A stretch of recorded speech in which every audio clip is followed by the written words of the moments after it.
मोहतरम नाज़रीन आदाब, जी टुडे न्यूज़ में आप सभी का खैर मक़दम है। बोधन में जश्न ईद मिलादुन्नबी व जुलूस मोहम्मदी सल्लल्लाहु अलैहि वसल्लम के मौके पर बेहतर इंतजामात को यकीनी बनाने का मुतालबा करते हुए आज रज़ा अकेडमी की जानिब से बोधन म्यूनसिपल कमिश्नर और सब कलेक्टर से मुलाकात के ज़रिए तहरीरी नुमाइंदगी की गई। इस मौके पर बोधन ACP और बोधन रूरल CI से भी मुलाकात की गई।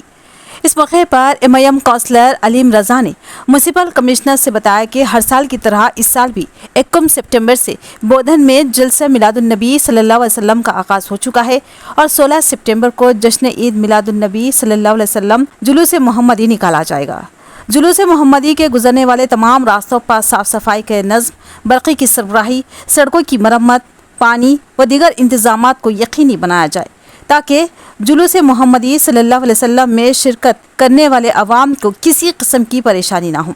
जुलूस मोहम्मदी दरगाह हज़रत सैयद शाह जलाल बुखारी रहमतुल्लाह अलैह की बारगाह से निकलेगा और मुख्तलिफ चौराहों व रास्तों से गुजरता हुआ पुराने बस स्टैंड पर इख्तिताम पजीर होगा। आज बोधन बल्दिया के अंदर म्यूनसिपल चेयरमैन और कमिश्नर साहब को आज रज़ा एकेडमी की तरफ से जुलूस का जो इंतज़ामात के लिए आज मुलाकात करें और उनको जो है ना पूरा रूट्स के बारे में जैसे बताएं। जलाल बुखारी दरगाह से जो जुलूस निकलता है, जहाँ जहाँ पर भी जो रोड है वो पूरे मेंशन करें हम लोग, और रोड पर डस्ट और जो है ना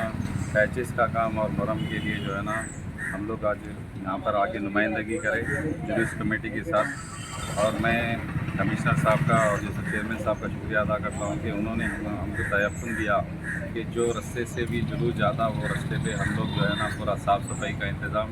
और जो है ना पूरा जैसे मरम वगैरह जिसको डालेंगे बोलिए उन्होंने तयक़ुन दिए। मैं उन लोगों का शुक्रिया अदा करता हूँ।